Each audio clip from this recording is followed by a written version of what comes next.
वाहिगुरू जी का खालसा वाहिगुरू जी की फतेह।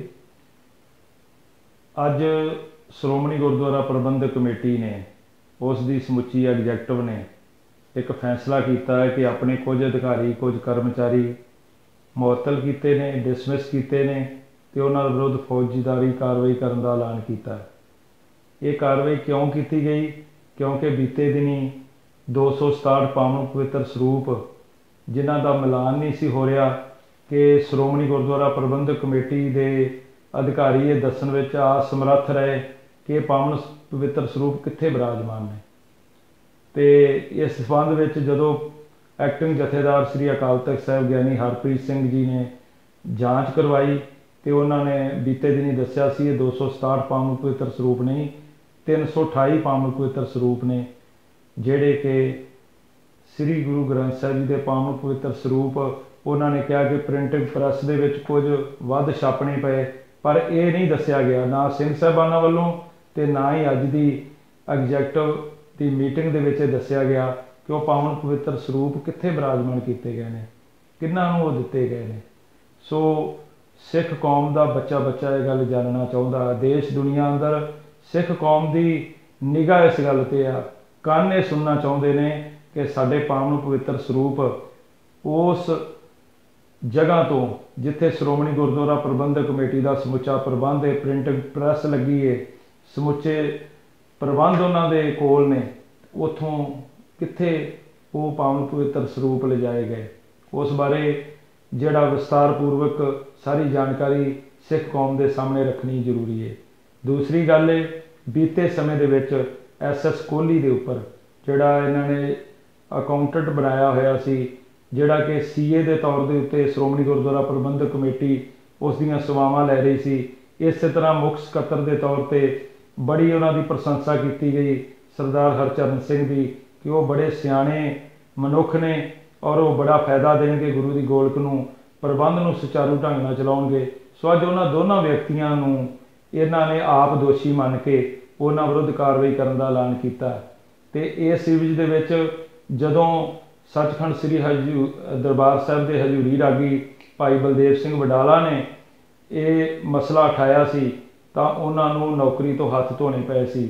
उन्हां नूं कह दिता गया सी कि तुसी गलत आरोप ला रहे हो, इस करके तुहाडी इत्थों छुट्टी की जाती है। अज श्रोमणी गुरुद्वारा प्रबंधक कमेटी ने सच्चाई आप मान ली तो हुण इस दोष तहत कार्रवाई किस दे उपर होनी चाहिए है? कार्रवाई होनी चाहिए है उस एग्जैक्टिव के उपर जिसने उस वक्त मता पास करके इन्हां दोनों अधिकारियों को रखिया और गुरु की गोलक की इन्नी वड्डी पद्धर ते लुट हुई। क्योंकि SS कोहली के उपर जो दोष लगते रहे हैं अज खुद इन्होंने मन के कहा है कि उसके पासों 75% रिकवरी जी कराई जाएगी, उस विरुद्ध कानूनी कार्रवाई की जाएगी। सो बेनती है श्री अकाल तख्त साहिब के एक्टिंग जथेदार साहब नूं, बाकी 4 सिंह साहबान नूं कि इस दे पिछे कौन लोग ने, वो जिहड़े वड्डे मगरमच्छ ने। छोटियां मच्छियां तो सामने आ गईयां लेकिन जिहड़े मगरमच्छ ने वो तुसीं क्यों नहीं नंगे कीते, क्यों नहीं उन्हां विरुद्ध कार्रवाई करने का ऐलान किया? उस एग्जैक्टिव के विरुद्ध जिहड़े फैसले करती रही, कभी 96 लाख रुपया गुरु की गोलक विचों कढ़ के झूठे साध की प्रशंसा दे विच इश्तिहार लगाए जाते रहे, उनकी माफ़ी नूं सही ठहराउण वास्ते।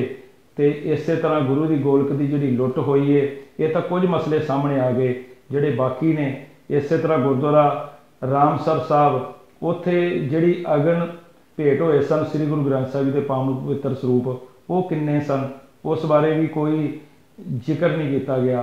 तो इन्ना कहा गया कि 18 सितंबर नूं पश्चाताप कराउण वास्ते एग्जैक्टिव नूं बुलाया गया। तो इस तरह दीयां गल्लां नाल हुण नहीं सरना। इन्ना कुछ जदों सामने आ रहा सिख कौम पूरी असलीयत तो जानू होना चाहती है। तो ये जिम्मेवारी बनती है 5 सिंह साहिबान की, क्योंकि उन्होंने इंटरवेंशन की इस दे विच, उन्हां दा हुण फर्ज बनता है कि वो हर सच्चाई हर गल नूं सामने लैके आउण। दूसरी गल है अज मैं भाई रणजीत सिंह ढंडरियां वालियां नूं सुनिया, उन्होंने ये गल कही कि मैं श्री अकाल तख्त साहिब ते जाण लई तैयार हाँ लेकिन एक तरफा कार्रवाई ना होवे।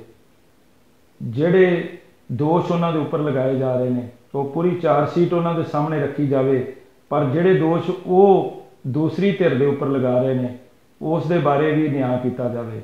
ਸੋ ਮੈਂ ਮਹਿਸੂਸ ਕਰਦਾ ਕਿ ਪੰਥ ਦੇ ਵਿੱਚ ਜਿੰਨੇ ਵੀ ਵਾਦ ਵਿਵਾਦ ਨੇ ਉਹ ਸਿਰਫ ਮਿਲ ਬੈਠ ਕੇ ਹੱਲ ਹੋ ਸਕਦੇ ਨੇ, ਤੇ ਜਿਹੜੇ ਦੋਸ਼ੀ ਨੇ ਜਿਨ੍ਹਾਂ ਨੇ ਗੁਰੂ ਦੀ ਗੋਲਕ ਨੂੰ ਲੁੱਟਿਆ, ਸਭ ਤੋਂ ਪਹਿਲਾਂ ਉਹਨਾਂ ਦੇ ਖਿਲਾਫ ਕਾਰਵਾਈ ਹੋਣੀ ਚਾਹੀਦੀ ਹੈ।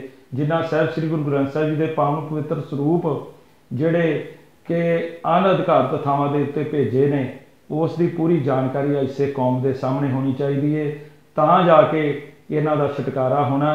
ਨਹੀਂ ਤਾਂ ਖਾਲਸਾ ਪੰਥ ਨੇ ਆਉਣ ਵਾਲੇ ਦਿਨਾਂ ਦੇ ਵਿੱਚ ਕੱਲੇ ਵਿਅਕਤੀ ਨੂੰ, ਜਿਹੜੇ ਚਾਹੇ ਉਹ ਸ਼੍ਰੋਮਣੀ ਗੁਰਦੁਆਰਾ ਪ੍ਰਬੰਧਕ ਕਮੇਟੀ ਦਾ ਹੋਵੇ, ਚਾਹੇ ਅਕਾਲੀ ਦਲ ਨਾਲ ਸੰਬੰਧ ਰੱਖਦਾ ਹੋਵੇ, ਉਸ ਨੂੰ ਘੇਰ ਕੇ ਪੁੱਛਣਾ ਕਿ ਤੁਸੀਂ ਜਵਾਬ ਦਿਓ ਕਿ ਇੰਨੀਆਂ ਵੱਡੀਆਂ ਕੁਤਾਹੀਆਂ ਤੁਸੀਂ ਕਿਵੇਂ ਕੀਤੀਆਂ। ਇਸ ਵੱਲ ਧਿਆਨ ਦੇਣ ਦੀ ਲੋੜ ਹੈ। ਮੈਨੂੰ ਆਸ ਹੈ ਕਿ ਇਹ 328 ਪਾਵਨ ਪਵਿੱਤਰ ਸਰੂਪਾਂ ਬਾਰੇ ਪੂਰੀ ਜਾਣਕਾਰੀ ਪੰਜ ਸਿੰਘ ਸਾਹਿਬਾਨ ਸਿੱਖ ਕੌਮ ਦੇ ਸਾਹਮਣੇ ਸ਼੍ਰੋਮਣੀ ਗੁਰਦੁਆਰਾ ਪ੍ਰਬੰਧਕ ਕਮੇਟੀ ਦੇ ਨਿਜ਼ਾਮ ਤੋਂ ਪੁੱਛ ਕੇ ਰੱਖਣਗੇ। ਵਾਹਿਗੁਰੂ ਜੀ ਕਾ ਖਾਲਸਾ, ਵਾਹਿਗੁਰੂ ਜੀ ਕੀ ਫਤਿਹ।